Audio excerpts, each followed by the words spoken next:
Effectively Pakistan की government भी involve थी। इनडायरेक्टली मैं ये कहूंगा waging war against government of India, लेकिन बॉम्ब ब्लास्ट की उस वक्त ये चार्ज नहीं लगाया गया।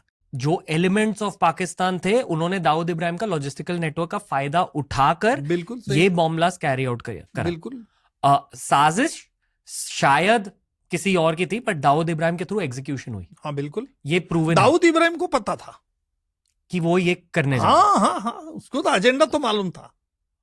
आपने कभी ये सोचा कि उन्होंने अग्री क्यों किया ये करने के लिए, कि वो भी एक्चुअली भारतीय है, तो फिर पाकिस्तान की साइड क्यों ली? देखिए, एक गुनहगार जब करता है काम तो उसको पूरा मालूम